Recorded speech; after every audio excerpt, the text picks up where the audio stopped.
好，佢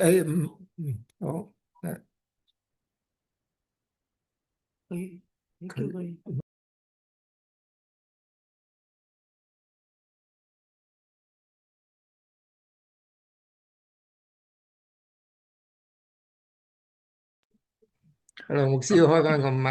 好，開翻。好， OK。咁咧就係啦，咁咧就恭喜大家啦！首先讀埋上埋今堂咧，大家就已經對於啊約伯同埋三個朋友嘅對話咧，一二三個回合咧都完成晒啦。OK，哇，好厲害啊！OK，我都覺得自己好厲害啊。OK，因為咧就係一個好艱巨嘅功夫嚟嘅，好呢個旅程都唔容易嘅。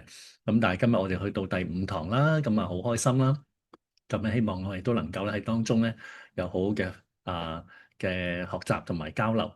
好，咁咧就今日係第五堂啦，約伯記嘅當代意義，從苦難嘅濾鏡 filter 嚟到睇信仰同埋人生。咁咧喺香港嘅裏邊啦，咁啊就宏福苑嘅火災啊，咁咧就係五級火啦嚇咁啊不過咧有好多牽連嘅事情啦，就係因為當時有一個嘅學生咧，中大嘅學生咧，咁佢就係被告咧係煽動被捕中大嘅中大學生。咁佢而家咧今日咧就知道佢係被踢出校嘅嚇。OK，咁咧就因為佢係期望大家聯署咧嚟到去有一個關注呢一個火災嘅行動，咁係公開嘅。咁但係當時咧就已經被禁止啦。咁後來亦都即係被起訴啦嚇。咁跟住咧就而家連學校都冇得讀。咁呢啲咧都係一啲好唔容易嘅時間啦嚇。即係究竟係乜嘢先至係可以做唔可以做？係正定係反嘅咧？即係呢個世界好似咧揾唔到一個咧，即係喺尤其是喺香港啦嚇，或者喺加拿大都係啦。即係究竟乜嘢先至係一個正常嘅情況咧？咁啱啱咧有呢一個咧香港嘅電影金像獎啦，咁咧就有投票嘅。咁有4套電影咧就被取消資格嘅，有范冰冰嘅《地母》啦，黃秋生嘅《不赦之罪》啦，《不赦之罪》咧係一套咧即係探索信仰非常之又係苦難嘅講。就係黃秋生作為牧師啦，咁佢嘅女咧係被侵犯，咁咧就究竟赦唔赦、寬唔寬恕嗰個侵犯佢嘅女嘅一個嘅人咧？咁又跟住咧佢太太咧，黃秋生做牧師嗰個角色嘅太太咧，師母啦，咁口裏邊亦都係講話係要寬恕嘅，但係心裏邊咧係最終係崩潰係寬恕唔到嘅。咁其實喺韓國裏邊咧都有嘅，即係韓國裏邊咧都有一啲咁樣嘅戲咧係探索緊，即係喺苦難嘅裏邊好多人性裏邊嘅一啲嘅令到人尋問乜嘢係正義，乜嘢係啱，乜嘢係錯，乜嘢係點樣能夠先可以面對住一個荒謬嘅世代咧？咁係一個好多嘅時候都有嘅。咁譬如話韓國有一套電影咧叫《牧羊》。好好睇㗎，好痛心嘅。咁如果大家心臟唔係幾負荷得到啲痛心戲咧，就唔好睇啦。OK，咁咧呢啲不赦之罪我都未睇。咁咧就係即係牧羊咧，都係講緊一啲係有啲孤兒院裏邊一啲嘅悲慘嘅事發生啦。咁究竟係點樣樣去面對啊？咁樣咁咁跟住咧，爾冬升咧，即係嗰個嘅主席啦嚇。咁佢就話佢都唔知點講好。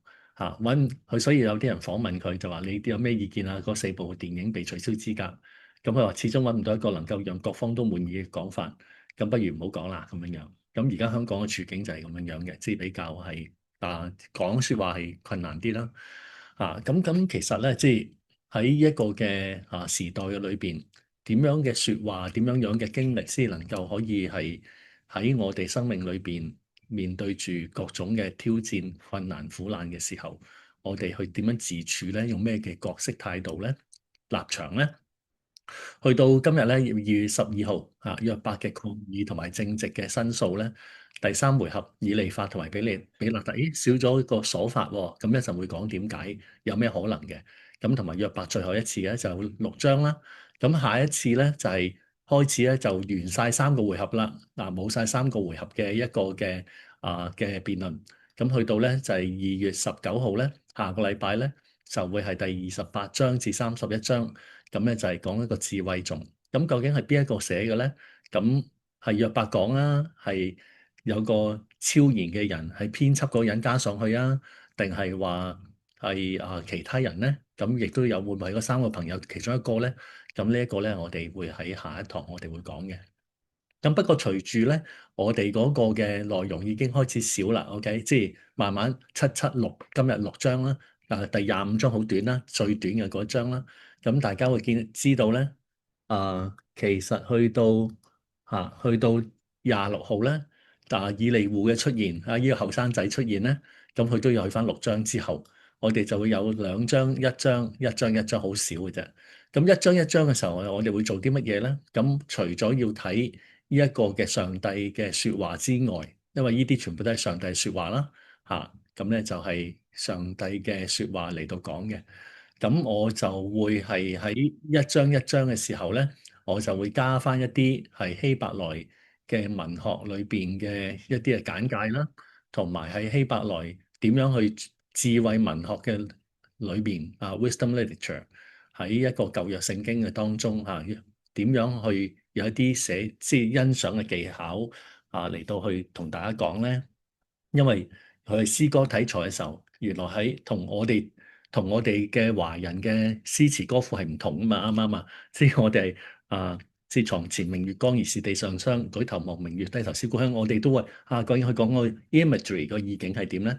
咁喺希伯來嘅文化裏邊都有呢啲意境嘅 imagery。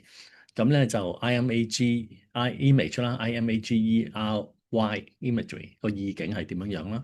又或者我曾經喺上個堂嘅時候講過交叉式平衡啦，係嘛？即係 A、B、C B、A 咁樣樣咁呢啲咧我都會喺希望能夠喺3月篇章數較少嘅時間咧，我就除咗講內容同埋分享討論小組討論，咁我都會講少少咯。OK，好，咁呢個希望我哋都豐富啲嚇。OK，後邊唔好大家認為得一章兩章咧，咁點上咁耐咧？會加多啲嘢嘅嚇。OK，好，咁希望咧即係上嘅時候咧係變咗大家都好豐富咯。咁今日咧就講以利法第22至到27章嘅時候咧，最後一次嘅3個朋友嘅對話辯論。咁咧，以利法咧喺第22章咧，即將開始嘅時候咧，佢已經講到咧喺神學推論度咧列做一啲嘅罪名，都講唔過啦。咁不如有時人就係咁樣噶嘛，講唔過就係講大話咯嚇，講一啲你係咪咁啊？你一定係咁噶啦咁樣樣。咁同兩個回合裏邊咧，佢話佢可能犯罪咧，嚟到呢一章咧，以利法呢個最年長嘅人咧，佢為咗維護佢呢個嘅報應神學。咁佢列做咗咧約伯嘅具體嘅罪狀，我一陣會睇啦。剝去弟弟嘅衣服唔俾口渴嘅人飲水打發寡婦空手而去，截斷孤兒嘅膀臂。咁佢嘅邏輯係乜嘢咧？就係話認為神係唔需要唔需要人嘅公義嘅。點解？上帝自給自足啊嘛所以咧人嘅公義咧對上帝，你公義又好，你不義又好，對上帝冇影響嘅所以咧神懲罰人咧，咁佢個歸納咧就係話。一定係人嘅罪大惡極咯，所以佢再次咧做咗咩咧？第22章去呼籲咧約伯要認識神就得平安。咁呢個咧就係第22章啦。23至24章約伯嘅回應咧，佢就冇理佢啦。你哋做指控啊嘛，我唔同你講，我同上帝講。OK，上帝你都唔在場，我揾都揾唔到你嘅。社會不公義上帝你喺邊咧？第23章咧就約伯係希望將佢嘅案件咧又去翻尋求上帝嗰度啦，能夠講明佢係無辜嘅。但係咧佢見得到咁大嘅痛苦，罪係乜嘢咧？就唔係佢經歷嘅嘢，而係上帝唔在邊前後左右都揾唔到佢。咁既然係咁嘅時候咧，佢就發出一個好驚人嘅信心嘅宣告啦。雖然我揾唔到你，但係你知道我所行嘅路，佢試煉我之後咧，我必如精金。咁當然啦，呢個信心嘅宣告係咪咁正面咧？又係好似我哋頭先上一次所講嘅係嘛？即係我知我救贖主活着即係呢一句説話係咪真係咁正面去睇咧？咁呢個要喺翻個 context，即係經文嘅上文下理裏邊去了解咯。咁第24章咧就係社會嘅現況啦，就約伯咧就反駁佢嘅報應論。就講緊咧，就係咧，即係現實世界裏邊咧，惡人咧羅夷地界啦，搶掠孤兒寡婦嘅財產啦，佢哋安然嘅度日啦。去到第25章好短，非常短，最短嘅啦，6節，就係其實會唔會係表示緊比勒達咧係冇嘢好講咧？OK，甚至所法咧係消失嘅。咁呢一個咧喺寫作嘅時候，會唔會係有一啲嘅特別嘅編修嘅過程？以至我哋讀嘅時候係有好深刻嘅印象咧，OK，呢一個係好重要嘅。譬如我舉一個例子啊，譬如話喺馬可福音第1至到第8章我哋都覺得即係主耶穌成日都話，都好似隱藏咗佢嘅，你哋嗱我做嘅嘢，你唔好同人講啊，OK，千祈唔好同人講啊。點解咧？點解主耶穌要咁樣講？大家有冇問過呢個問題啊？即係點解成日都上帝話主耶穌做嘅嘢咁偉大啦，你係彌賽亞，你應該同人哋講嘛。咁我哋喺研讀聖經嘅時候咧，就話馬可去咁樣編寫嘅時候，同埋咧主耶穌去咁樣做嘅時候咧，一定係有個原因嘅。咁我哋就話個原因，後來我哋就有一個嘅講法，就係叫做 Messianic Secret，就係彌賽亞嘅秘密。咁彌賽亞嘅秘密嘅意思係乜嘢咧？就係話，即係喺開頭嘅時候，當大家都係好想捧佢做一個喺政治上邊嘅即係革命者嘅時候，革命家嘅時候，主耶穌佢唔要人係咁樣跟從佢，所以佢一路都講話佢係一個嘅，即係你唔好同人講醫咗嘅你去俾祭司睇就得啦，你醫好你嘅病。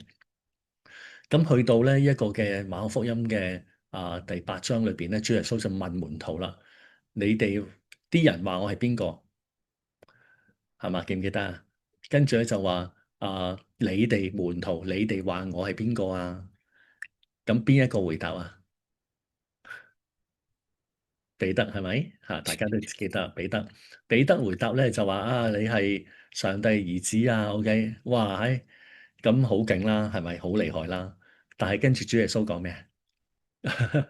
因為佢主耶穌即刻就3次預言佢會受難啊嘛，啱唔啱啊？咁呢一個咧喺我哋讀聖經嘅時候，係喎。如果我哋平時我哋係一章一章咁樣睇，但係如果我將成卷咁樣去睇嘅時候咧，我係發覺原來聖經裏邊咧係有好多編排嘅，係嘛？4卷福音書，馬太、馬可、路加、約翰，每一卷福音書可以話喺一間屋裏邊，或者喺個杯，係嘛？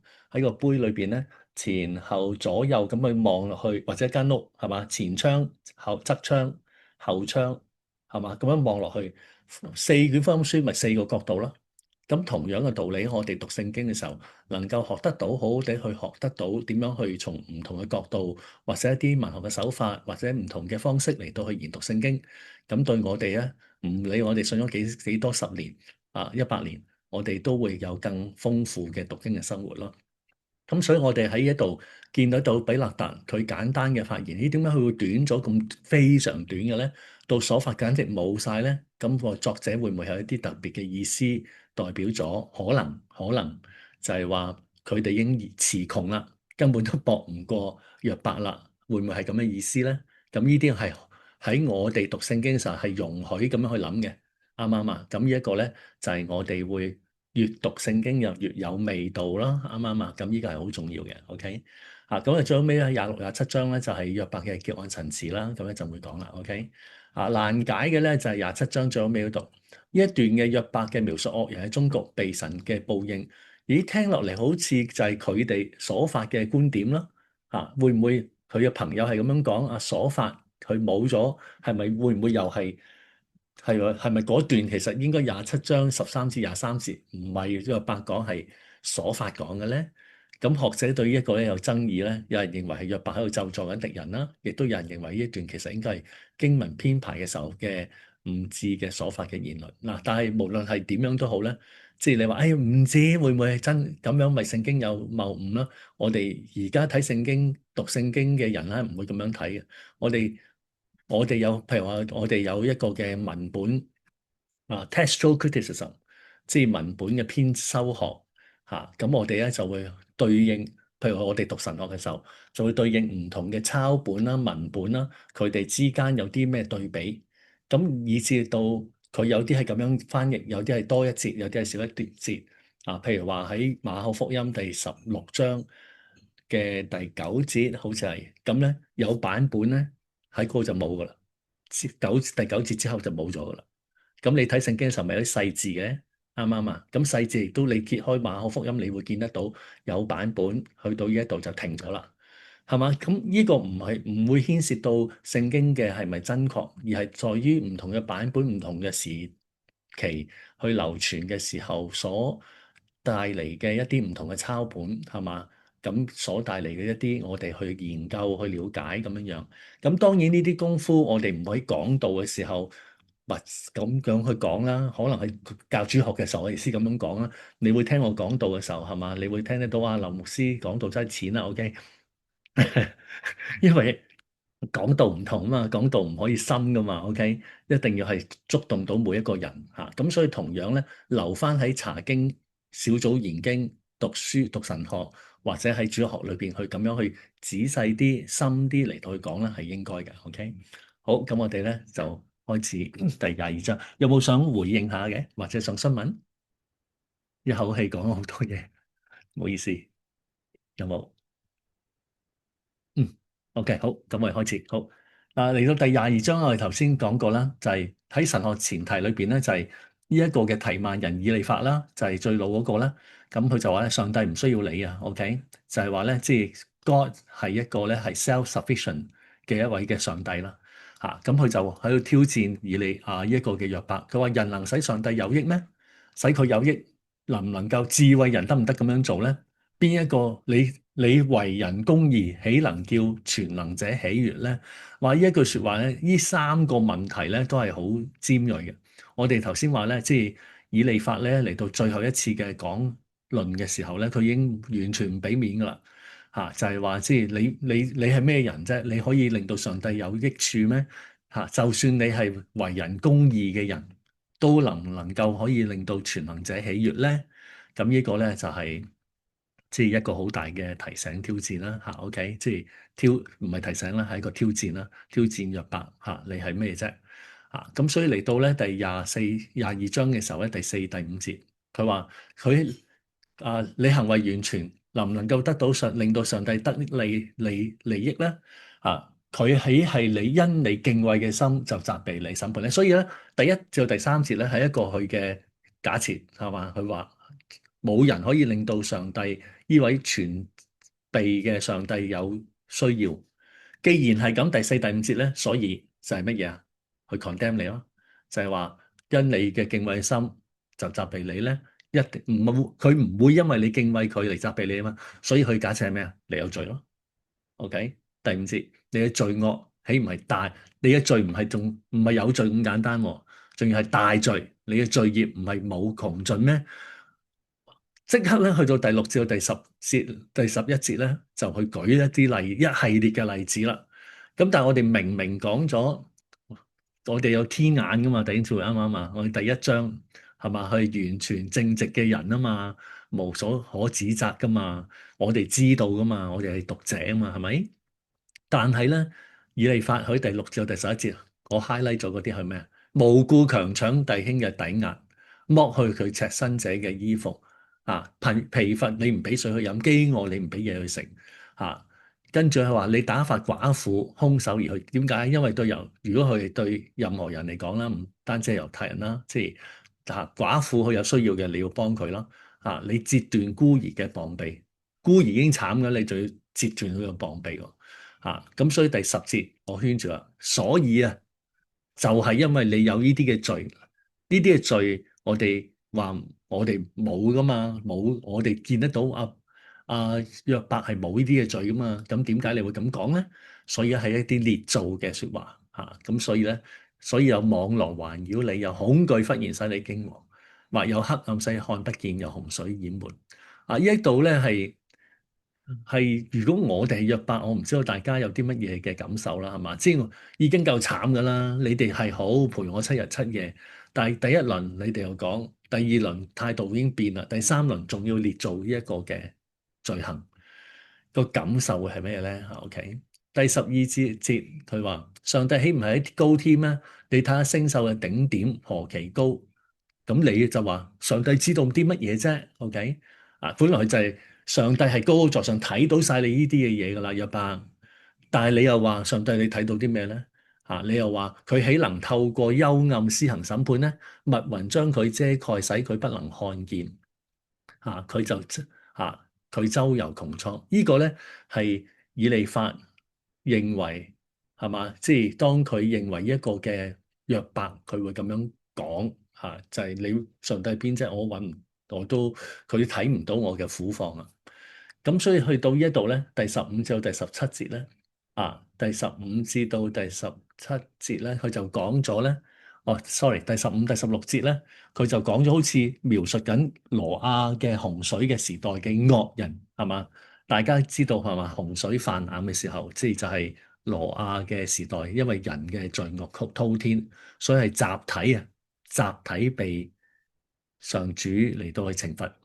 咁第十五節裏邊所講嘅，你要依從上古的道嗎？嗱，呢個上古的道唔係講緊好嘢，而係講呢一度佢話係講緊啲惡人嘅道啊。OK 第十六節佢就話：佢哋未到時候就被找去，佢哋嘅根基被江河沖去。會唔會係好似講緊約伯時代嘅惡人咧？咁個感受有少少嘅嚇。OK 所以跟住咧，呢啲惡人向上帝話：離開我哋啦！全能者能夠將我哋點啫？但係上帝以美物充，呢個好難解嘅。明明喺第十五至到第十七節講緊嗰啲惡人嘅囂張係嘛？甚至佢哋曾經講過話：上帝我哋都唔需要你OK。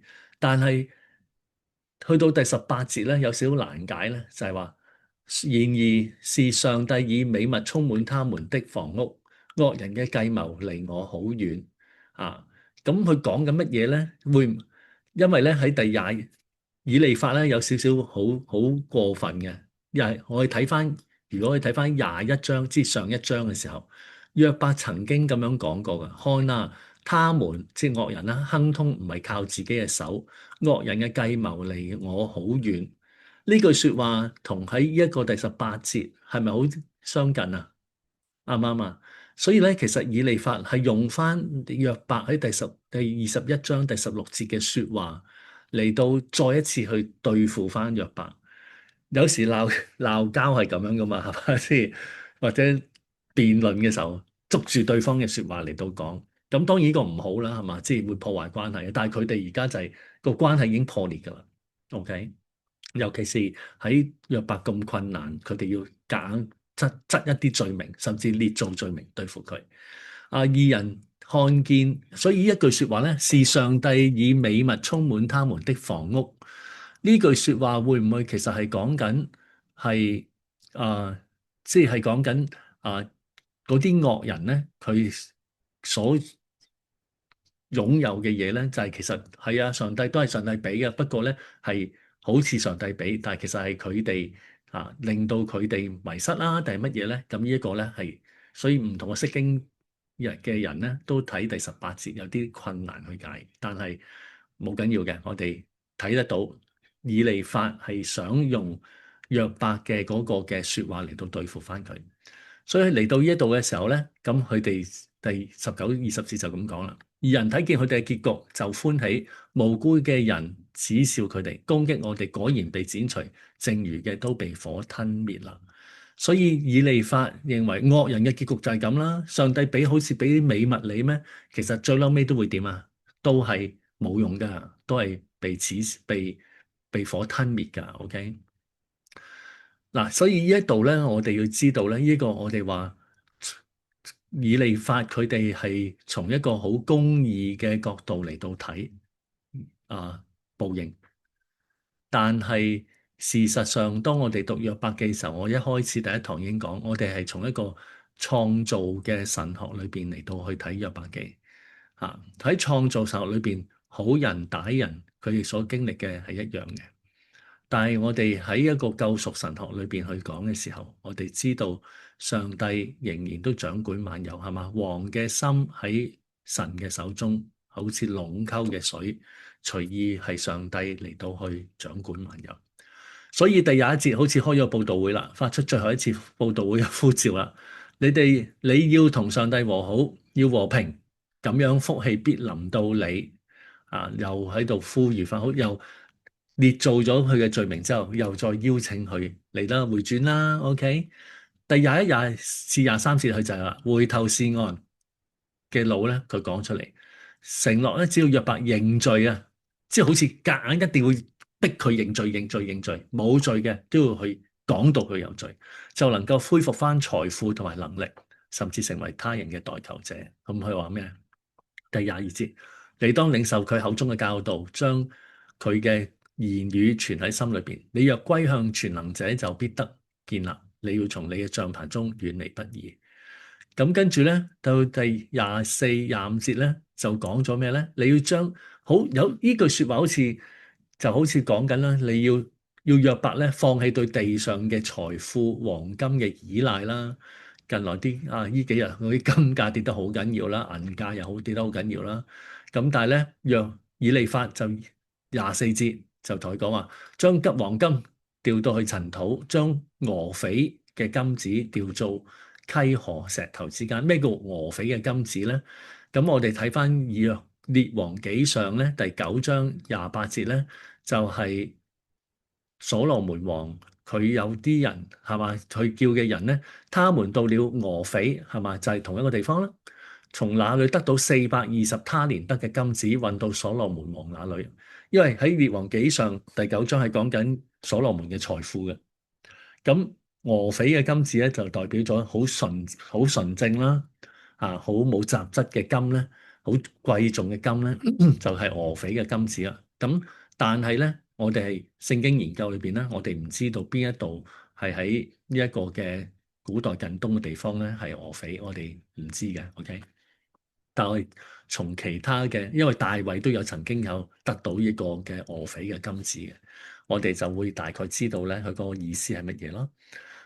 咁又跟住第25至到第30節咧，裏邊就講到咧就係第26節嗱，如果你能夠將你嘅金子都放棄啦，嗰陣時咧，你要以全能者為喜樂，唔係金啦，以上帝為喜樂啊，向上帝仰念啦，你要向佢祈禱啦，你會還你嘅願啦，好似恢復翻以前咁樣，上帝會聽你嘅訴苦，聽你嘅心事。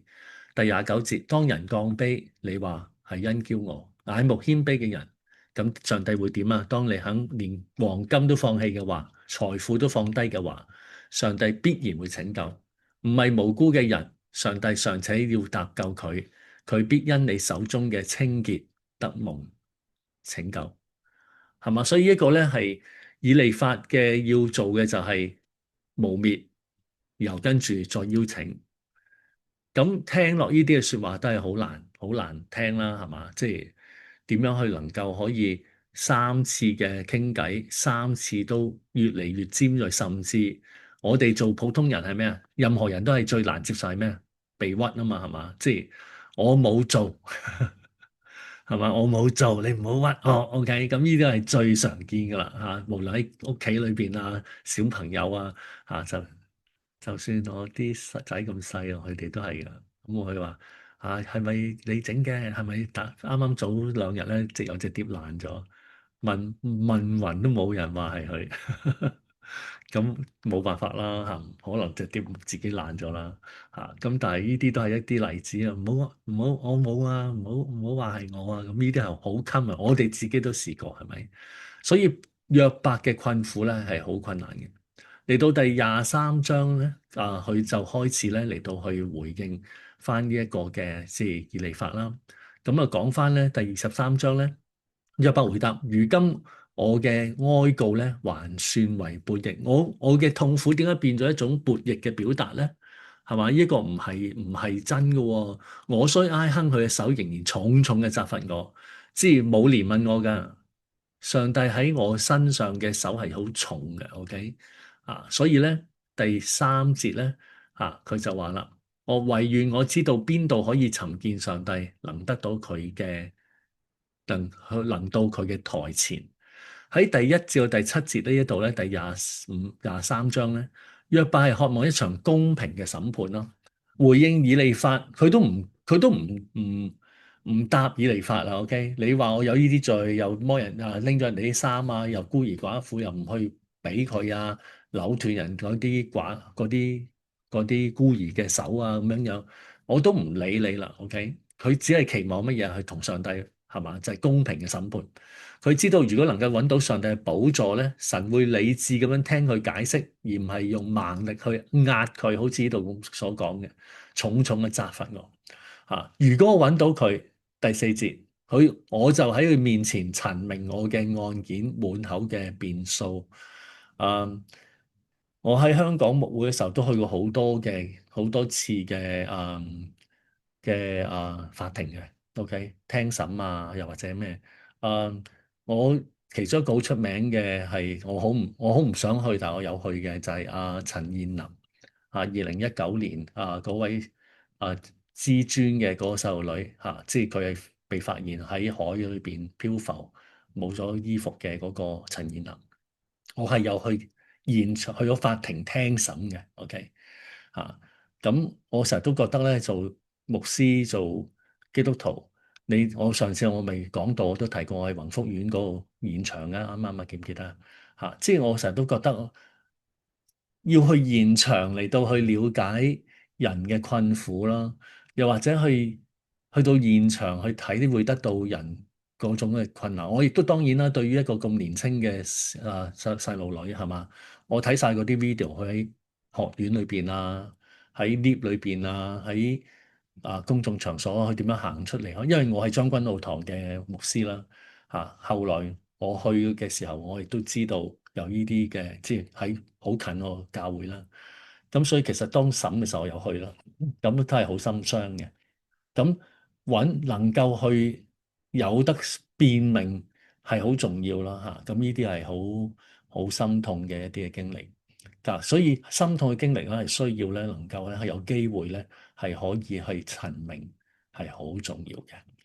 咁但係咧，我哋喺呢度咧，佢話咧，我第五節，如果我能夠揾到佢咧，佢就會明白我啦，佢又會啊，佢會回答我嘅言語啦。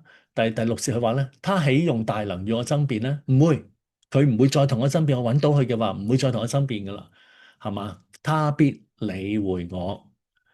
弟兄姊妹咧，係嘛？即係有喺困苦嘅當中有人理係好重要，唔係辯駁佢，唔係誣蔑佢，唔係話佢傻，唔係話佢攞嚟衰，唔係，而係理會佢就得啦，聽就得啦。譬如我以前教書嘅時候咧，我係有喺突破機構嗰度做義工啦，做輔導義工啦，咁咧就聽電話，每個禮拜五放學之後就去九龍吳松街即係一個佐敦突破中心嗰度咧，就係輔導中心嗰度咧，就係聽電話。咁嗰度係少年熱線，但係打親電話嚟都係家長，啲家長打電話嚟，哎呀，我個女啊，我個仔啊，發生咩事啊，我都唔識得點樣同佢嚟到去溝通啊咁。咁我哋做角色咧就係聽咯，同埋用輔導嘅方式嚟到輔導佢哋咯。咁我覺得呢個係好重要，所以約伯都係㗎。佢話佢唔會唔理我㗎啦，揾到佢㗎嘛。不過第八節、第九節好傷心咁向左走、向前走、向後走都揾唔到上帝啊！佢話看啊，我往前走，喺咪度啊？唔喺度。向後走，冇察覺到佢啊，冇閃一閃都冇喎。佢喺左邊行事，我卻看不見他；佢轉向右邊，我也見不到他。約伯喺第八、第九節係話咧，喺前後左右四個方向尋找神，都一無所獲啊！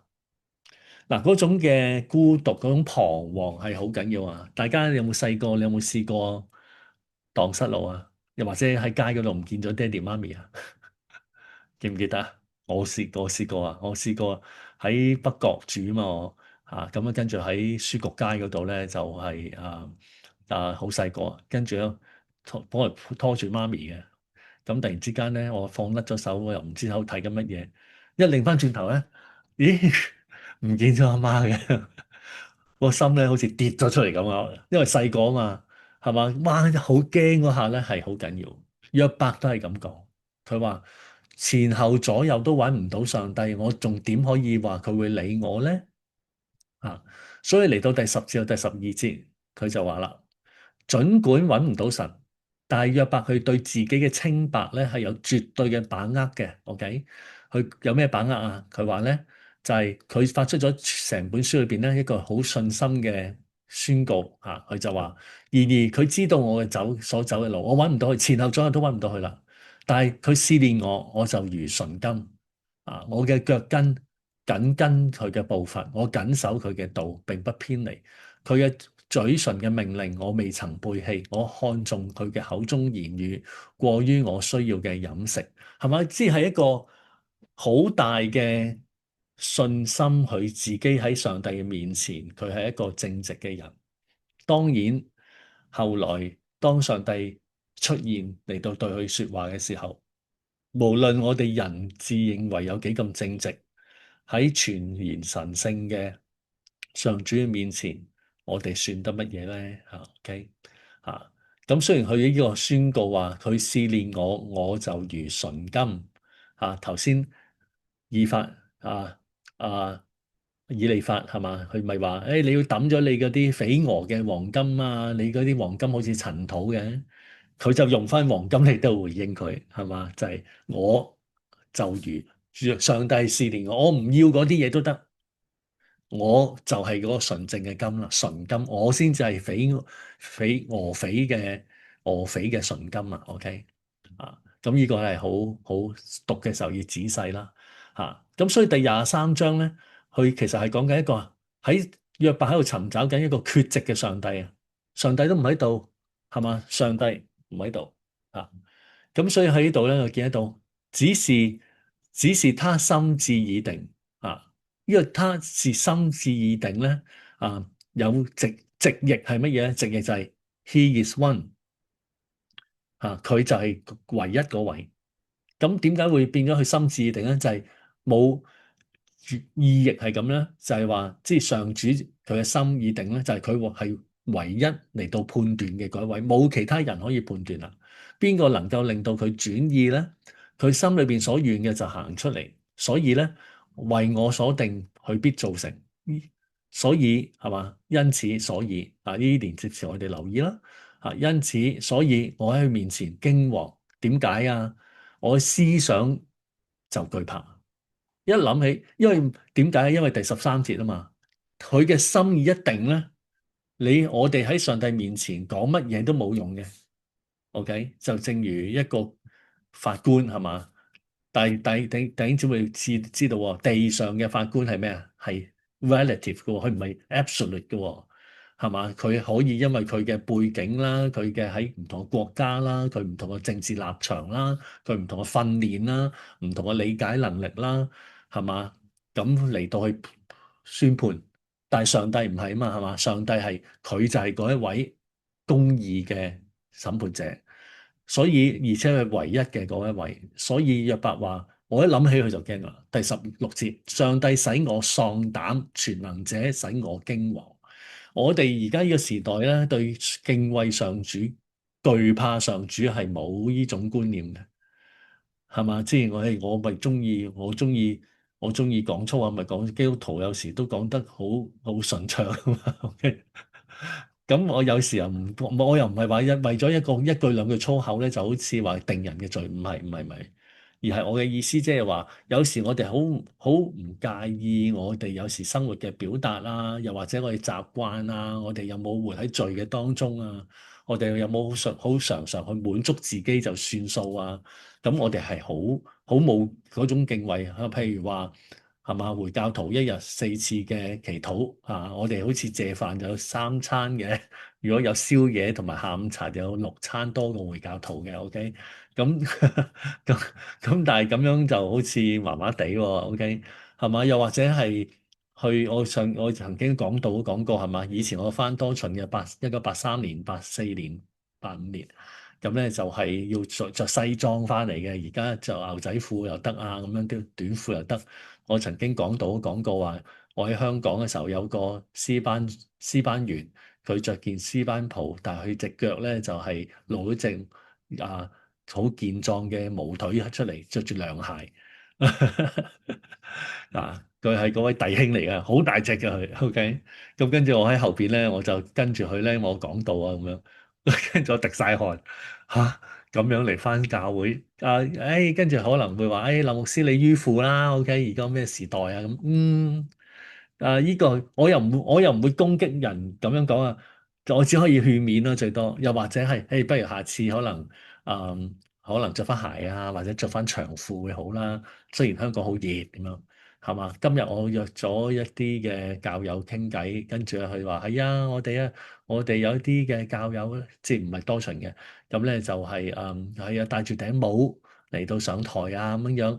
咁喺西方文化戴住頂帽又好似唔係咁好，係嘛？但係少咗嗰種敬畏咧，就着實係比以往少嘅。唔同我哋本來循道衛理會係一個嘅禮儀教會啦，都係咁咧。但係咧，即係都係因應唔同嘅文化會有唔同咯。但係喺心裏邊嘅敬畏係冇得走嘅。OK，所以23章如果係一個缺席嘅上帝，縱向嘅靈性掙扎，Where is God？咁24章咧，約伯佢就係轉向咗一個失序嘅世界啦，就係喺社會嘅裏邊，我都揾唔到任何嘅公義喎，邊一個幫我咧？第24章，點解全能者唔定不定下期限咧？乜嘢期限啊？就係審判嘅時間表咯，係嘛？點解你冇定嘅咧？點解認識佢嘅人睇唔到嗰個日子咧？上主審判嘅日子咧？有人挪移地界，搶奪群畜去放牧啊！呢一個咧，即係拎咗人哋嘅地界啊！你有冇聽過喺內地咧？譬如話，即係嗰啲你有屋嘅話，你有冇聽過啊？因為早期香港人咪好中意喺內地買屋嘅，20萬 OK 一間，哇！喺香港嘅就唔使諗啦，OK 就唔會有咁好嘅屋啦。咁但係咩咩咩園啊？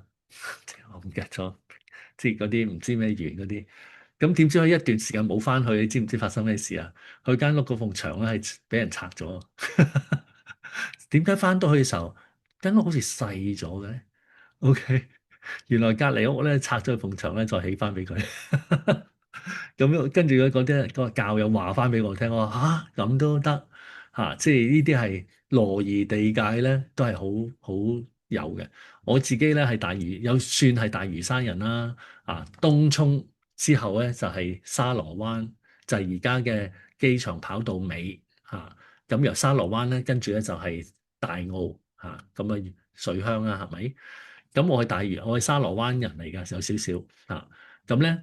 我哋咧就有一塊好荒廢咗嘅地，咁咧有一日咧幾年前咧，當我哋翻去掃墓啦，咁咧就有人話俾我哋聽啊，你哋嗰塊爛地啊，有人而家咧有個人喺東涌嚟嘅，咁佢喺度種咗啲香蕉樹啊，OK，咁你一定要叫佢斬晒佢啊！點解咁樣講咧？因為咧。因為咧，原來咧喺香港法例咧，如果有啲地係種咗植物之後幾多年，咁嗰個地咧，你唔理咧，你唔去佢種嘅嘢咧，就會成為嗰個人就 own 咗嗰笪地啦。所以咧，我嗰次我翻到去嘅時候咧，我就同嗰個人講，見到佢喎，我話喂，唔得喎，你喺度羅夷地界喎，你搶咗我哋啲地喎。咁跟住咧，佢就後來就斬晒佢啦。所以呢啲第二節裏邊所講嘅係有好多人都係咁樣講嘅，譬如做乜嘢啊？第二個就係12節，描述嗰啲惡霸點樣去通過移動地界啦、搶掠、強搶抵押品啦，嚟到剝奪嗰啲赤貧嘅階層，導致嗰啲窮人咧好似乜嘢啊？好似野驢咁樣一路求生啦，係嘛？拉走嗰啲孤兒啦，強取寡婦嘅牛啦，使貧窮嘅人離開正道，困苦人盡都隱藏。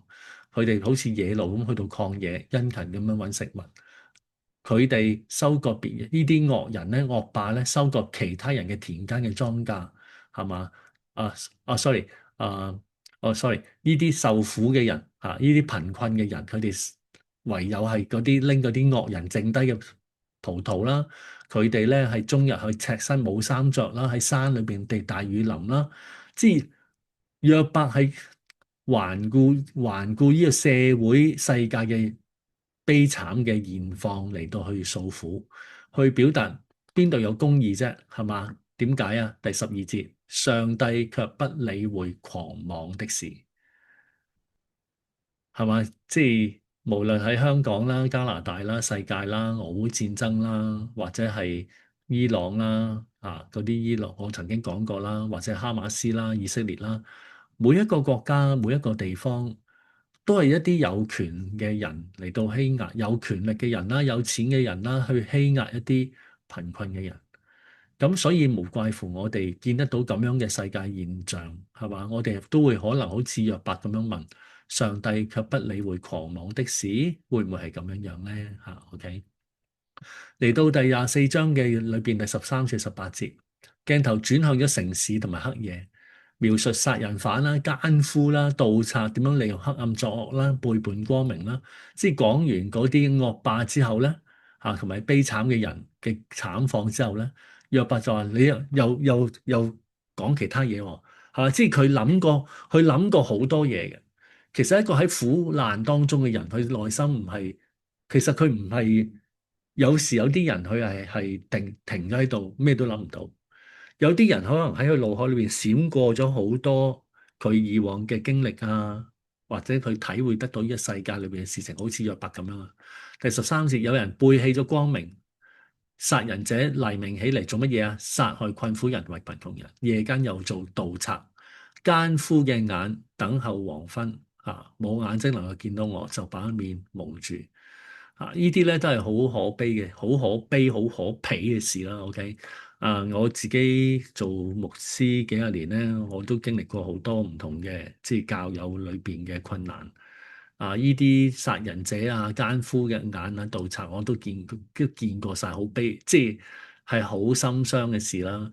我有教友係，真係殺咗人嚟去坐監嘅，而家仲坐緊。我去探佢啦，佢一見到我就喊，係好乖仔嚟嘅，係好乖嘅人但係佢嘅，因為嗰次嘅一啲嘅事發生，令到佢喪失咗理智啦。佢乖得係，佢乖得係好緊要嘅。咁我哋都有一班嘅人嚟到繼續支持去關心佢啦。我亦都失去晒所有嘢嚇。咁咧奸夫嘅眼啦，我都見過啦，唔係見得多啦嚇。即係口頭話俾我聽話，牧師我唔會噶啦，OK。但係後來即刻亦都有繼續犯事啦，OK。即係喺婚姻嘅當中，盜賊亦都係啦，即係。我曾經講過，好似講到都講過啦，就係有識教友佢喺我嘅堂會裏邊去偷團契時間去偷人哋嘅信用卡，去咗買金，跟住差館打電話嚟俾我，佢話劉牧師你係咪呢個乜乜乜嘅上司啊？我話係啊咁樣。咁跟住佢話我話發生咩事啊？佢話佢頭先咧就冇人嗰張 credit card 嚟到簽名去買咗黃金，但係咧嗰個嘅店鋪嘅人叫佢簽名手震震咁樣樣咧，叫佢拎個身份證俾佢睇，都唔係你嘅，就俾報警拉咗佢啦。即係呢個世界係好多，即係體驗到好多呢度所講嘅荒謬啊！揾唔到公義啊！人嘅活喺罪惡嘅當中啊！我有一次開同工會咁喺香港啦，咁咧就開下打開份報紙，嗰陣時係蘋果日報啦，咁啊喺個頭條嗰度，咦？點解呢個人咁熟面口嘅個名？咦？呢個咪我哋教友咯咁樣，咁佢跳樓自殺死咗。咁我即刻就唔開會啦。咁我哋就去關心佢嘅家庭，打電話去上去了解啊。咁係好多呢啲人生裏邊嘅事情咁我覺得即係約伯所見得到嘅係正正就係人世喺城市裏邊好多嘅咁樣。第17節，佢哋全都看早晨如死蔭，因為佢哋熟悉死蔭嘅驚駭。惡人喺水上面快速嘅飄蕩，佢哋喺地上面所存嘅產業被咒詛，無人再回佢哋。咦？讀到第18至20節咧，有少少轉咗通咧，係令到我哋有啲難解嘅。第18至25節，尤其是第18至20節，好似喺度話緊嗰啲惡人係嘛？即係好似呢啲説話應該係約伯嘅朋友講噶嘛？點解好似變咗點解約伯講嘅咧？所以咧，我哋去讀嘅時候要好仔細，同埋睇唔同嘅參考書啦，去了解啦。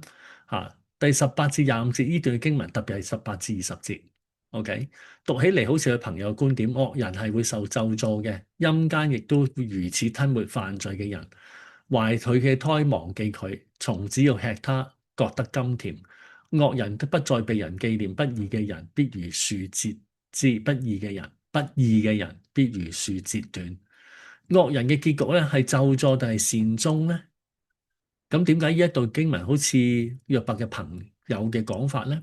約伯似乎喺度描述緊惡人雖然作惡不過所以有人咧有兩種嘅解釋嘅，有一種就係話會唔會呢一段嘅唔係約伯講嘅咧，係佢嘅朋友講，而喺編修嘅時候有一啲嘅次序嘅錯調嘅時候有唔同，定係有唔同嘅版本佢有咁樣嘅描述咧？第一個講法。第二個講法，約伯唔係講緊嗰啲惡人咁慘，而係話惡人都同樣係有呢啲嘅經歷。不過你見得到係快速嘅飄蕩你哋咧係佢哋咧係被吞沒啲人忘記佢，會唔會係講緊佢哋？雖然佢哋都好似即係都受一啲嘅報應咁樣，但係佢哋係好快嘅。我咧，我約伯咧就好慢嘅好痛苦嘅。我嘅痛苦之死唔去，之仲喺個世界裏邊捱緊咁樣樣。呢有兩種嘅講法啦。咁係邊一種咧？咁呢一個真係好難定，有唔同嘅學者有唔同嘅講法，我要話俾大家聽咯。但係嚟到21至25節咧，佢就咁講啦。他與不懷孕生育嘅婦人交往，卻不善待寡婦。但係上帝用能力保存有勢力嘅人，係嘛？你見得到啊？就係一個正面嘅喎。那性命難保嘅人仍然興起，上帝使佢安穩，佢就有嗱呢啲嘅説話就似翻係約伯講噶嘛，啱唔啱啊？咁所以會唔會18至20節其實都係一種挖苦式嘅説話咧？咁呢個咧係我哋可以講嘅，係嘛？可以考慮嘅。第23節，上帝使佢安穩，佢就有所倚靠。上帝嘅眼目看顧佢哋嘅道路，佢哋高升不過片刻就沒有了。咁呢個咧就係啊啊，繼續第24節，他們降為卑，被除滅，與眾人一樣，又如谷嘅穗子被割下。若果唔係咁樣樣，邊個能夠指證我係説謊咧？我見到嘅就係咁啊嘛，我見到就係一個荒謬嘅世界啊嘛。啲惡人都係上帝有保護佢嘅亨通嘅雖然佢哋有死亡，但係好快咁就走咗咪算咯。但係我見到嘅嘢，第25節，佢話邊個能夠指證我講大話咧？以我嘅言語為毫無根據咧？咁呢個咧就係第24節約伯嘅回應啦，都長嘅。OK，咁我哋咧就28分停一停先。OK。咁我哋可以有一啲嘅當個筆記俾你之後咧，你可以再睇啦咁咧就或者一陣有時間可以分享啦。第二題先啦，約伯咧唔單止為到自己受苦而痛，亦都為社會上嗰啲被欺壓不到公義嘅窮人感到憤怒。佢覺得神喺呢啲罪惡面前似乎缺席，東南西北都揾唔到你，遲到。當你睇到現今嘅世界社會上不公義嘅時候，貧富懸殊戰爭無辜者受害無罪者受罰而神好似保持沉默嘅時候，你嘅感受係咩咧？我哋應該點樣喺呢個言辭嘅正義嘅時刻，既保持對神公義嘅信心，又活出基督徒社會責任咧？好，不如就呢一題，我飲啖水，聽下你哋講好嘛？或者問翻頭先嘅內容都得。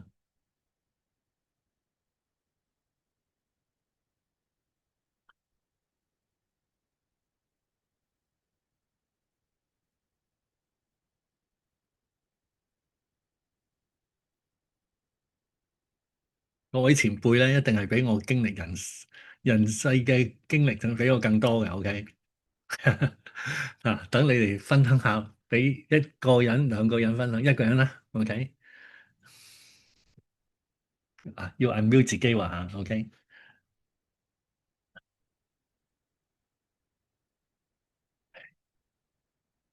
嗱，係咪咧？係咪啊？辛棄疾啊？辛棄疾，你大家知唔有冇辛棄疾？少年不識愁滋味，愛上層樓，為賦新詞強說愁。係嘛？少年人嘅時候咧，就即係唔知咩個愁嘅滋味啦。咁咧就喺度咧，為咗作詩詞歌賦就話咧，即係為賦新詞，夾硬強說愁。如今識盡愁滋味，欲說還休，卻道天涼好過秋。係嘛？我都有呢啲咁樣嘅嚇。年紀大咗嘅時候咧，就都唔講翻，算啦，唔好講呢啲嘢啦，講下天文地理啦咁樣但係咧唔係嘅，我哋都好多喺查經嘅時候可以好好分享。我自己睇呢一個問題咧，我都係我哋作為喺過去呢10年多喺香港嘅生活咧，實都見得好多貧富懸殊戰爭無辜者嘅受害啦。仍然都係個信心係要相信上帝係掌管。我只譬如我自己都係咁樣問咯。如果我要問基督徒嘅社會責任，就係好似我頭先咁樣講啦，就係我要在場我係曾經因為我不在場，我係好後悔嘅。之前我作為一個牧師，我喺香港或者加拿大即係喺我生活嘅圈子裏邊，如果見到呢啲嘅事情，教會係咪應該有佢嘅能力？好似我哋多巡咁樣，係嘛？後邊有一個嘅嗰啲嘅寄居嘅人，我哋接待佢哋探訪佢哋食物銀行又或者係一啲嘅工作嚟到去幫助佢哋咧。咁對於戰爭，我哋係咪有好嘅祈禱嚟到去禱告咧？無辜者嘅受害，我哋係咪願意發聲咧？係嘛？咁呢啲咧，當然係一個喺社會裏邊唔同嘅社會都有唔同嘅難處，係嘛？正如頭先我一開始咁講，係嘛？有啲嘅人，你喺香港連講句説話你都驚嘅，OK？我哋上台講道都驚㗎，OK？究竟邊一個唔中意你講嘅嘢而即係我唔中意你咁講OK？咁可能有啲後果嘅喎，OK？咁呢個係變一個係好荒謬嘅社會啦，咁究竟乜嘢係基督徒喺社會裏邊責任咧？呢個係好重要去諗，去思想。好，我哋就半個鐘，我哋繼續嚟到第25章，好短6節啫，OK？咁咧就短短嘅6節經文咧，標注一個重要嘅時刻，就係朋友們嘅辯論咧係徹底嘅崩潰啦。係嘛？以利法跟住而家比勒達，跟住瑣法唔見埋添。咁如果喺文學上邊嘅編排，就好似一路最後尾最連最後講埋比勒達6節，瑣法消失冇氣，成個感覺就係佢哋冇嘢講得到啦。因為約伯已經能夠贏 call and call 贏咗呢3場嘅辯論，再冇回應，佢哋已經詞窮啦。再冇回應約伯對現實世界尖銳嘅觀察，尤其是頭先第24章，比勒達咧只能夠翻返去最安全、最抽象嘅神學堡壘。神好偉大，人好難。OK 比勒達佢話咩咧？上帝有統治之權，威嚴可畏，佢高處施行和平，佢軍隊你數得到咩？佢嘅光向邊一個唔會升起咧？咁樣喺上帝面前嘅人點能夠稱義咧？點樣稱義係嘛？被稱為義人咧？稱義，婦人所生嘅點能夠潔淨咧？因為咧，即係你都係人世裏邊嘅生出嚟噶啦，經歷過呢個陣痛咁樣生出嚟。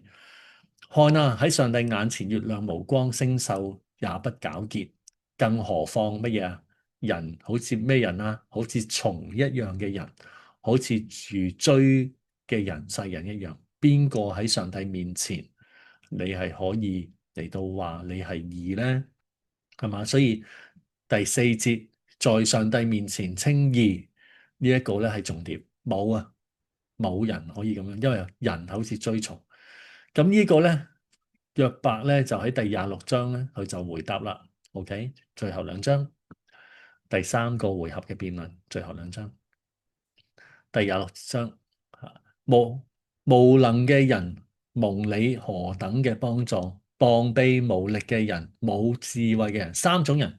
約伯佢話冇能力嘅人，手冇力嘅人，冇智慧嘅人，多得你哋幫助啦。OK，你明唔明啊？佢講嘅係咩？第二、第三節，蒙你何等嘅幫助，蒙你何等嘅拯救，蒙你何等嘅指教，係挖苦緊佢哋。我已經冇能力、冇防備、冇力手、冇力、冇智慧啦。如果係一個咁樣嘅人，你多得你哋去幫啦，多得你拯救，多得你哋指教啦。你向佢顯出嘅豐富嘅知識，你向誰發出言語，誰嘅靈從你而出咧？就講緊其實係一種 teasing，好喺 irony 嘅一種嘅表達即係挖苦佢哋你幫唔到我嘅，你哋係幫唔到我。第五至到第13節，約伯指示佢對神創造大能同埋知識，從陰間嘅深處到天上嘅星宿，神統管一切。點解佢要咁樣講咧？因為我哋見翻25章，而比勒達其實佢冇嘢好講啊，佢只可以講話上帝有統治嘅權力、威嚴、高處施行和平，軍隊好多佢嘅光。不過約伯嘅回應就唔同啦。你睇下，如果我哋睇比勒達描述上帝嘅威嚴權能，同約伯佢喺度所講嘅參天拱地，一個係小學生，一個係神學院教授。OK，第五節喺大水同埋水族之下，陰雲戰驚；喺上帝面前，陰間顯露，冥府也不得遮掩。冥府咧，第6節呢度你見唔見到啊？呢度OK。就係原文咧，音譯係亞巴頓，亞巴頓嘅意思就係滅亡嘅地方。OK，我 highlight 咗呢度，係嘛？所以喺上帝面前陰間顯露，亞巴頓也不得遮掩，即係嗰啲係滅亡嘅地方，喺上帝面前隱藏唔到嘅。上帝將北極鋪喺空中，將大地懸在虛空。佢將水包喺雲中，盛水嘅雲卻不破裂。佢遮蔽寶座嘅正面，將佢嘅雲彩鋪喺其上。佢喺水面上畫一個圓圈，直到光明同埋黑暗嘅交界。天嘅柱子震動，因佢嘅斥責驚奇。佢以能力攪動大海。大海咧就係大家知啦，Yam 喺伯來文 Yam 代表咗邪惡。OK，所以每一次話係講到平息大海咧，其實有個意思就係話上主咧係鎮壓咗邪惡嘅。第12節，食知識打傷拉哈伯。拉哈伯咧係象徵咗混沌啦、chaos、混亂啦、驕傲同埋邪惡嘅力量。OK，佢藉自己嘅靈使天空晴朗，佢嘅手刺殺爬得快的蛇之虺蛇啦。OK，就係後來咧都出現嘅嗰種嗰條大蛇。看啊，這不過是上帝工作嘅些微咋。我哋聽話，即係我哋讀嘅時候咧，你唔好又嚟讀嚟讀去都係嗰啲字，弟兄姊妹唔係。你見得到佢嘅深度咧，被描述上帝嘅能力咧，係比起比勒達咧係豐富好多嘅。你睇下第二節、第三節、第25章，佢係好籠統咁樣講上帝嘅權能，但係約伯比起佢更加認識上帝，係嘛？佢每一個描述都好似嚟到喺現場嚟到睇得到上帝佢一個點樣偉大嘅上帝。不過佢嘅能力咁大，我哋可以知道幾多呢？第14節，看啊，這不過是上帝工作嘅些微。我哋聽見佢嘅話係何等細微嘅聲音，佢大能嘅雷聲，邊個明白呢？呢度咧，約伯係用呢一個咁樣嘅方式嚟到反駁比勒達。你哋以為你係了解神咩？你哋連佢嘅細細聲嘅嘢都聽唔明，更妄論佢嘅公義咧？咁呢個咧係好強烈嘅一種嘅反駁嚟嘅。所以咧，即係約伯唔係一個咧，只係識得保護佢嘅仔女唔好犯罪，幫佢哋獻祭嘅父親。佢對於上帝嘅嗰種嘅認識係深嘅，而且係好細微嘅。好，第27章最後一章，好足夠時間。好，第27章，約伯唔係同27章，約伯唔再同佢哋辯論啦，而係發表佢嘅長篇嘅獨白 monologue。佢好似一個孤獨嘅劍客啊，獨孤求敗。OK 啊，企喺空蕩蕩嘅法庭嘅中央，手按住聖經指向天，發出一個莊嚴嘅起誓。呢個係好得意嘅呢一個約伯第一節，約伯繼續發表他的言論。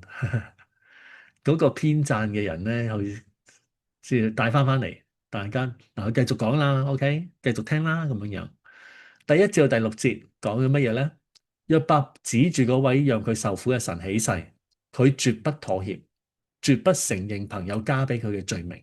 呢個係約伯信仰嘅最高峰嘅表達嘅地方。我係冇罪嘅。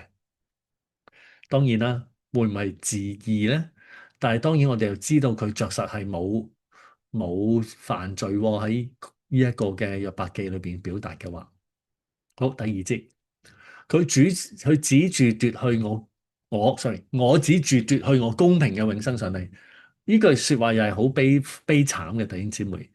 明明係上帝奪去佢嘅公平，但係佢能夠指住起誓嘅係邊個啊？就係上帝啦。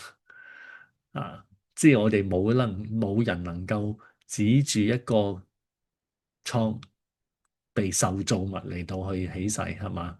只可以喺當時嘅人嚟講，真係可以向上帝起誓，並使我心中受苦嘅全能者起誓。所以呢個永生嘅上帝好靚喎，全能者呢個字好靚喎。睇翻前頭，呢個永生上帝係咩啊？奪去我公道嘅。呢個全能者係邊個啊？係令到我心裏邊受苦嘅全能者。只要我嘅生命尚在我裏面，上帝所賜嘅氣息仍在我鼻孔內，我嘅唇絕不說不義，我嘅舌也不說詭詐。我斷不以你們為義，我至死不放棄自己嘅純正。我持定我嘅義，並不放棄。在世嘅日子，我嘅心不責備我。啊！呢一個即係好隆重嘅宣告啊，弟兄姊妹，係嘛？有時我哋幾時能夠喺面對住上帝或者面對住攻擊嘅時候，我哋有呢一份嘅膽量，呢一份嘅正直，呢份嘅堅持，咁樣去面對咧？OK，係對信仰一個好大嘅即係啊信心啦。喺中國內地咧，北京裏邊咧有個教會秋雨之福教會啦。黃怡牧師，三畫黃，康怡個怡，主身邊個怡，台字。佢係被拉坐監啦，好被定罪啦。呢位牧師，我哋嘅弟兄咧，我自己係好欣賞佢嘅。無論佢喺內地係咪犯咗咩法，佢嘅犯法只不過係喺內地嘅裏邊，佢係公開嚟到表示佢嘅信仰。佢係喺秋雨嘅教會嘅裏邊咧，我有 video 啦，佢嚟過香港嘅。佢講道好振奮人心嘅，佢嘅講道係好純正嘅，比較有啲保守。但係咧佢嗰個嘅講道咧係好有力嘅。佢本來係一個法學嘅老師嚟嘅，喺大學裏邊，但係後來當佢信咗主之後咧，佢對信仰咧係非常嘅投入。咁所以咧其實佢亦都有好大嘅研讀。所以佢覺得咧佢應該喺一個共產嘅國家裏邊咧去做基督徒咧，應該係要有一個好清楚嘅立場去表達嘅。咁唔需要懼怕嘅。咁最終佢係要擺上佢自己嘅自由啦。近來亦都有一啲家庭喺內地有啲嘅教會都係喺南京溫州裏邊咧嚟到去咁樣去面對一啲打壓啦。所以點樣先能夠可以喺外在環境好困難嘅時候去表達自己嘅信仰嘅純正同埋唔放棄自己，係嘛？約伯佢話第五節我至死不放棄自己嘅純正。我哋都係喺一個比較安舒嘅社會國家裏邊生活，係嘛？咁點樣先能夠有呢個當有衝擊嘅時候，我哋會係點咧？我哋都要思想嘅。嚟到第7至到第10節咧，約伯佢強調自己同不敬虔者係有本質嘅分別嘅。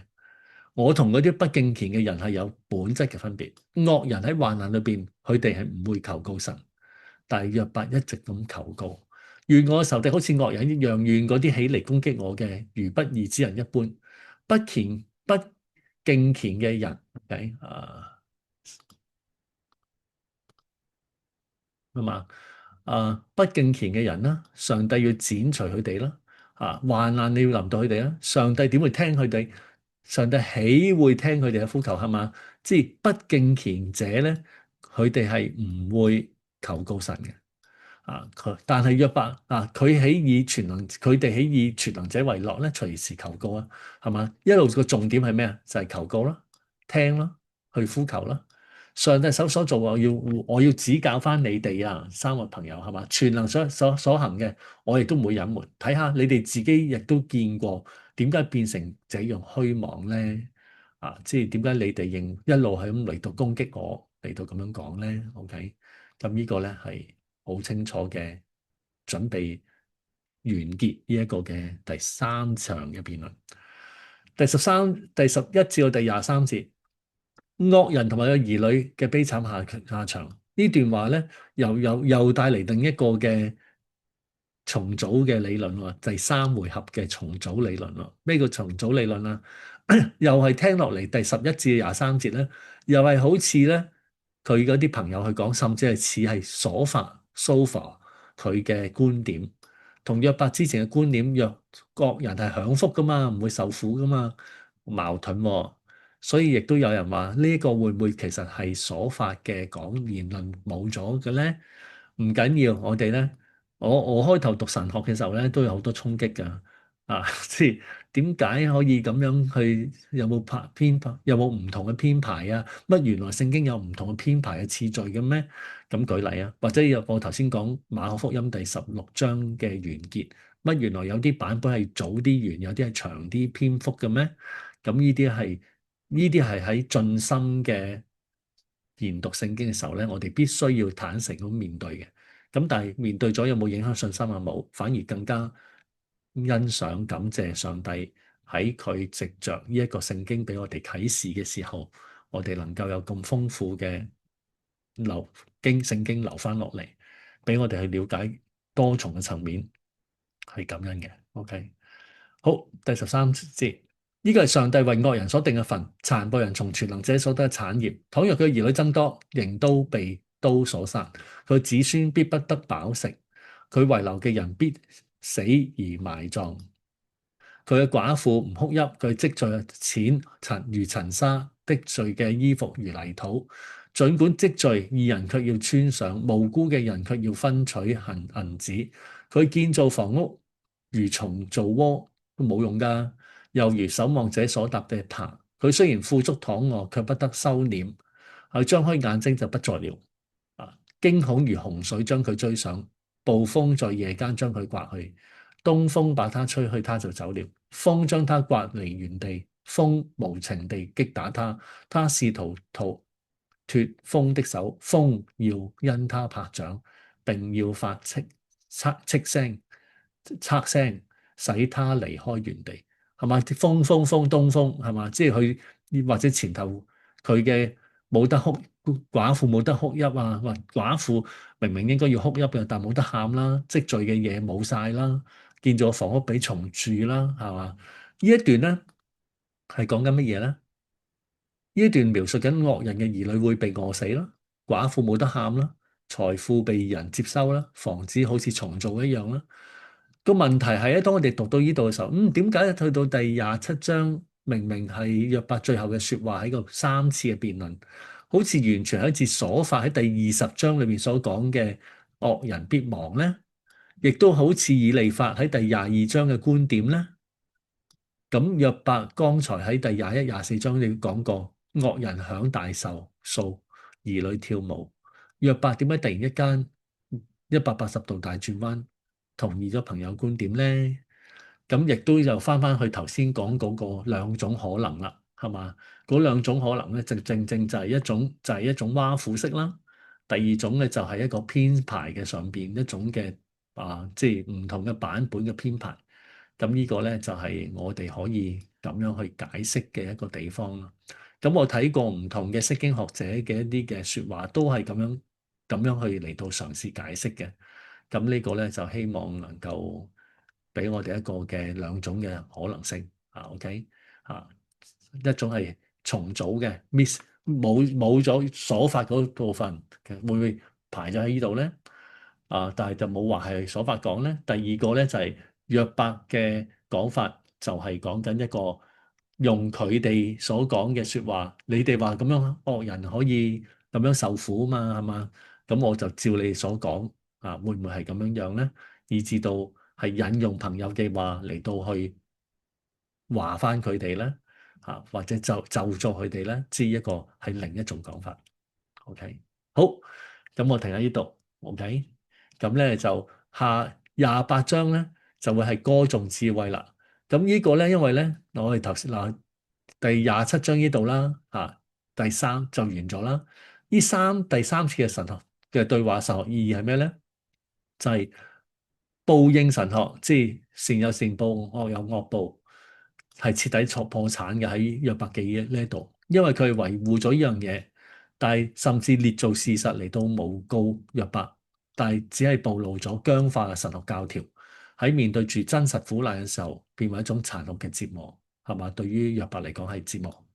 約伯嘅三個回合，依家第三回合嘅得勝咧，係從法庭嘅訴訟嘅角度嚟睇，跟住佢哋嘅沉默係嘛？比勒達嘅冇嘢講啦，所法缺席啦，係嘛？冇埋添。約伯好似贏咗呢一場嘅辯論。第三，為神顯現嘅鋪路啦，係嘛？人類智慧三個人已經耗盡啦，約伯嘅抗議已經講晒啦。咁呢一個咧，呢個僵局咧，為後來第28章28、29、30佢所講嘅智慧頌即係至讚美智慧嘅真正嘅智慧喺邊度咧？同埋最終上帝喺旋風裏邊嘅出現，38章開始好似鋪咗一條路出嚟一樣，準備好啦。呢個段落顯示咗約伯喺巨大孤獨嘅當中，哪怕被傳統嘅神學嘅睇法或者道德嘅觀念定罪，仍然堅持對自己良心嘅誠實所以佢冇變嘅佢仍然都係喺上帝面前咧係自捍為正直，着實佢都係嘅呢個被視為一種忠信嘅叛逆或者極致嘅信仰嘅表現。咁咧希望咧就係總結就係第三次嘅時候對話啦。好，我停一停，好嘛？OK。咁咧喺22，我都有一啲問題分享嘅，咁我唔問啦，咁自己翻去睇，好嘛？OK，都係一啲幾好嘅題目，可以翻去小組諗或者自己諗啦。OK，譬如話第二題啦，約伯處於一個被神似乎對我不義嘅時刻，但係依然堅持對神誠實，並不虛假認罪，討好神，亦都唔放棄對神嘅信靠。喺我哋嘅生活裏邊，係咪曾經經歷過神對我不公平，或者神冇垂聽我嘅冤屈咧嘅時候？喺嗰個時刻，你係咪曾經受過試探去偽裝其實我好屬靈㗎，我頂得住㗎好好㗎。例如心裏邊好苦，佢係假裝喜樂，為咗合群而承認自己冇犯錯咧。約伯呢種至死不丟棄嘅純全嘅誠實，俾我哋帶嚟咩挑戰或者鼓勵咧？即係唔一定要學佢，但係俾我哋體會得到要真誠，同埋我哋如果佢有錯嘅，我哋以為尷尬唔去學，咁呢個係聖經教我哋啦。好，OK，好嚟，我哋分享下，仲有7分鐘，七分鐘，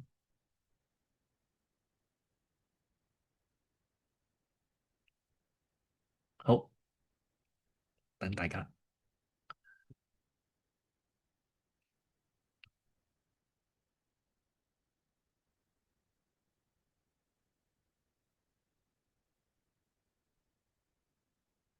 嗯，好嚟，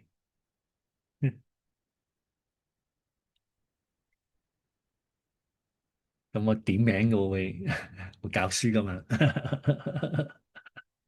係。邊個咧？好，Lydia 啦，OK，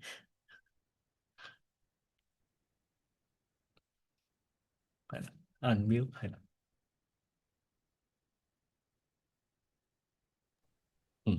撳到啦，哇！點解你會問我嘅咧？係有感應嘅，其實咧，我喺度讀咗咁多咧，我有啲我有啲少少讚嘆啊，或者咁講啦。即係因為我唔係好文學嗰啲嚟㗎，呢個好即係呢一個呢個約伯嘅，我冇諗過原來咁文學式嘅寫法咧。就算我想鬧人，我都唔會識得講咁多嘢。可以咁零碎喺佢嘅思緒裏邊，可以咁零碎咁樣講到咁多嘢出嚟，即係包括係即係阿神點解咁啊？我有咁咩？我有咁唔好到咁咩？咁佢可以咁多分支咁樣，我冇諗過咯。喺我自己嚟講咧，我冇即係我都遇過好多困難嘅時刻啦，可以講係苦難啦都，咁啊，咁我冇諗咁多嘢嘅，我就係諗，總之你帶到我過就得噶啦。我冇，即係我冇，所以我覺得好奇怪，哇！點解可以鬧到咁多嘢出嚟嘅？然後嗰啲人辯駁佢又可以講到咁多嘢去駁佢嘅咧？我唯有當佢好似一個文學嘅作品咁樣睇咯。我諗嘢好，即係我唔想咁複雜喎。其實我係好簡單嘅咋，即係好慘先都係覺得我唔知點解上帝你要我咁咯咁，但係總之我相信你會帶到我行咯。係，所以多謝阿 Lydia。其實係啱嘅，因為咧我哋好少咁樣去睇聖經嘅。咁但係其實咧，從呢個咁樣嘅角度去睇文學嘅角度啊，或者係一個即係比較仔細啲咁樣去讀咧，係俾我哋唔會太過 second hand 咯。即係我哋嘅信仰好多時候都 second hand 啦，人哋講俾我聽啦，但係變咗我哋好唔能夠從自己嘅功夫裏邊去讀好聖經。咁我希望能夠做得到，就係引起大家嘅興趣同埋加強大家讀經嘅能力啦。咁當然啦，最重要就係講解得到呢啲經文裏邊嘅意思係乜嘢。咁人生裏邊梗係好唔想好似約伯咁嘅，但係佢嘅遭遇其實係，所以我哋一開始咪話，我哋如果真係有人遇到困苦，係嘛？我哋唔會叫佢睇約伯記，因為仲苦上加苦。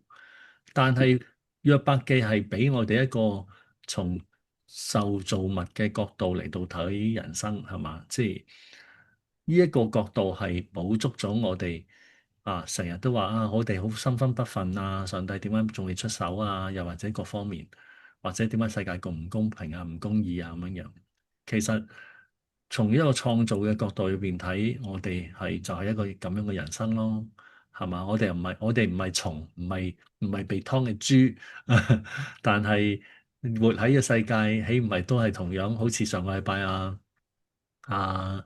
Pastor Felix 講到一樣，係嘛？傳道書第三章我最喜歡嘅一卷書嚇，即係除咗聖經其他書，我好中意傳道書Vanity in Vanity，虛空嘅虛空。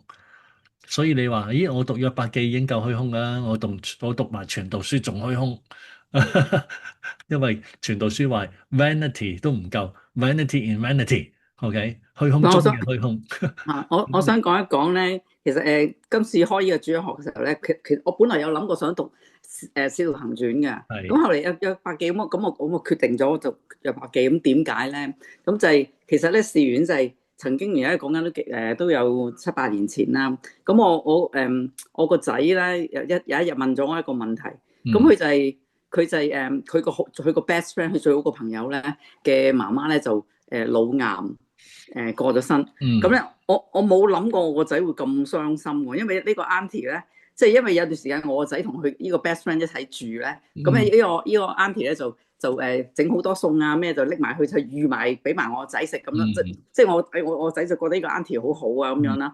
咁就後嚟就知道佢病，又睇住佢 go through 點樣辛苦咁樣咧。咁即係知佢過咗身，咁我仔就話俾我聽，嗰個 auntie 過咗身啦。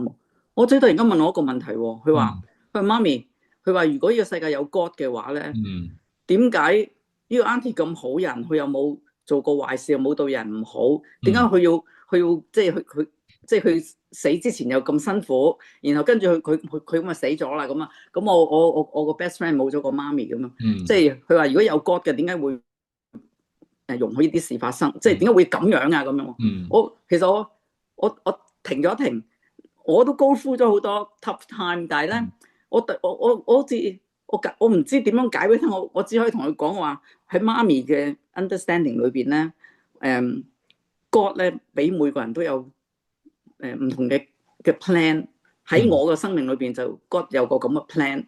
我而家都我唔明點解㗎，但係我總之行落去咯。我話我唔知即係嗰個 auntie 佢有冇聽過 God 啦，有冇聽過 Jesus 啦？咁唔知點解喺佢個 life 度去 go through一件咁嘅事。咁我話媽咪都只係咁樣諗咯，就係 God 俾每個人都有自己個 plan， 只不過係憑我哋嘅 wisdom 咧，我哋係冇辦法 understand 晒所有嘅嘢嘅，到時就會明㗎啦。我話到行到尾嘅時候你就會明，而家係唔明。咁我當時咁樣答佢啦。其實我心裏邊咧都會覺得，點解我信咗耶穌咁耐咧？我個仔問我一個問題，我咁冇信心咁樣答佢啊。咁所以讀約伯記我都即係我哋大概知道約伯高呼過咩嘢啦。哇！佢咁慘到佢可以咁，點解佢都可以即係對神屹立不倒嘅，可以即係可以咁堅強嘅？咁加上即係呢幾個所謂嘅好朋友啦，係咪？即係佢哋唔好嚟關心佢，仲喺度睇。你真係唔好嚟關心佢啊！約伯仲冇咁辛苦啊，要佢咁樣。咁其實現實裏面真係有啲咁嘅人㗎，真係。我有個好朋友就佢個女突然間又係患咗一個好難搞嘅病，哇！真係好慘，睇住佢。佢竟然教會真係有人同佢講，即係呢個朋友同我講，佢話竟然教會有人同佢講，即係好似我哋第一堂聽到個講嘅就話，你可能你唔知犯咗咩罪啊？你快啲第一件事你去向神你認罪先啊！如果唔係點解你個女咁啊嘛？哇！真係好陰功咯！即係係我朋友講嘅咧，我話教會啲人咁樣講喎，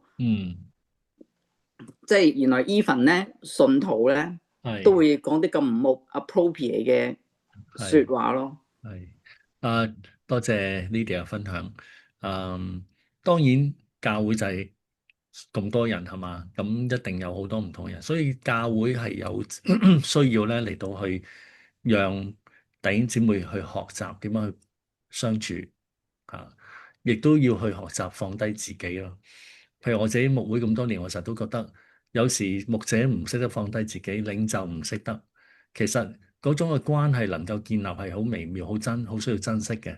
譬如頭先 Lydia，你頭先講到仔仔嘅 auntie 或者係自己嘅一啲嘅過往嘅經歷，其實就係好似上一堂個禮拜日嘅講道係嘛，即係傳道書入邊所講，傳道書係從創造嘅角度去講嘅時候，其實第12章裏邊所講嘅，即係你當趁着你年幼衰敗嘅日子尚未來到照敬畏你上帝，呢個係第一點啦。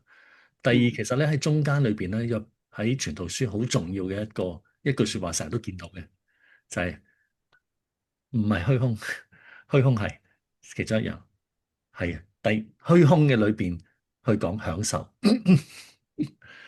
如果我哋仔細讀傳道書咧，傳道書裏邊講享受咧，enjoy 你勞碌所得嚟嘅嘢咧，係好重要嘅一個嘅主題。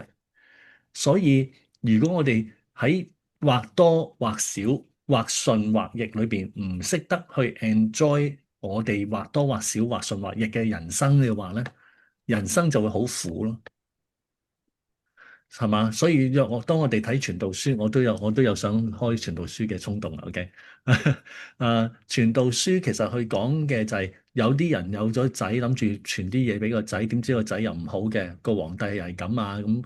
即係你點知你嘅下一代係點樣樣啫？咁樣樣啊嘛，傳道者咁講，佢乜嘢都試過晒啊嘛，所以其實佢嘅歸根究底就係敬畏。第二就係 enjoy your life，no matter what life is。咁呢個係好重要，所以當我哋從創造裏面去睇，譬如約伯記咁樣講嘅時候，正正就係係啊，我有啲人好亨通，但係佢惡人啊。有啲嘅時候，我哋嘅人生好苦，但係譬如我自己喺做香港人，我都冇諗過要經歷咗咁多事情啦，係咪？即係太好困難嘅事情嚇，我點樣去面對咧嚇？我自己喺2019年嘅時候咧，我着住牧師衫，我要去到現場喺街上邊睇下究竟發生咩事。我試過喺蘭桂坊嗰一日嗰一晚嚇，嗰一晚係一個嘅 Halloween，2019年10月31號。咁咧我就去到現場咁見到有我想關心唔同嘅人。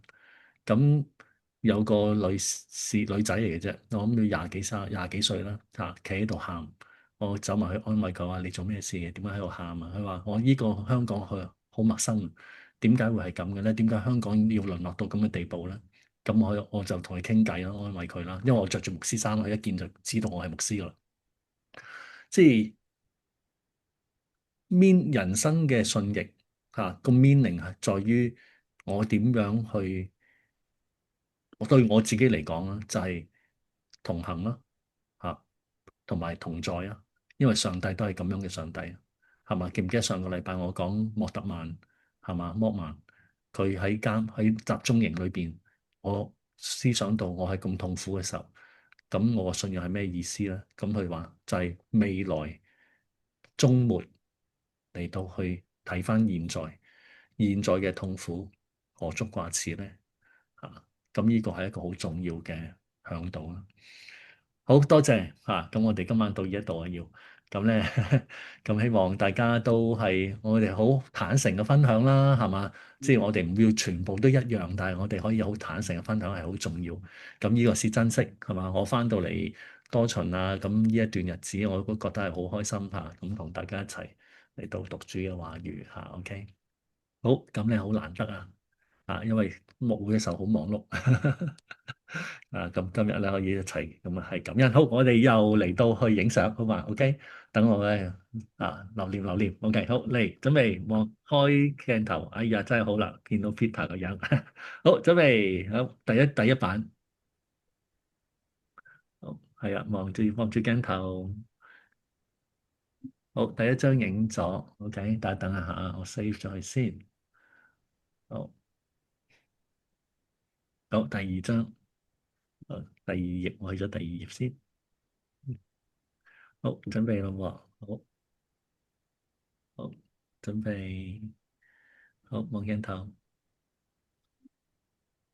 好，OK，好。嗱，記住咧，如果大家咧有啲乜嘢係需要想問我或者係想了解多啲，或者想傾下偈，咁你都隨時揾我都得嘅。OK，好吧？OK，好，禮拜日見。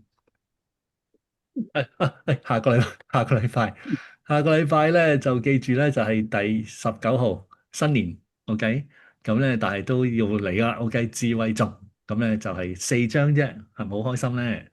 係嘛，捱過咗咁多章啦，咁然後咧跟住咧又多翻一次嘅就係以利戶，跟住兩章一章，咁咧嗱應承我準備分享，好冇？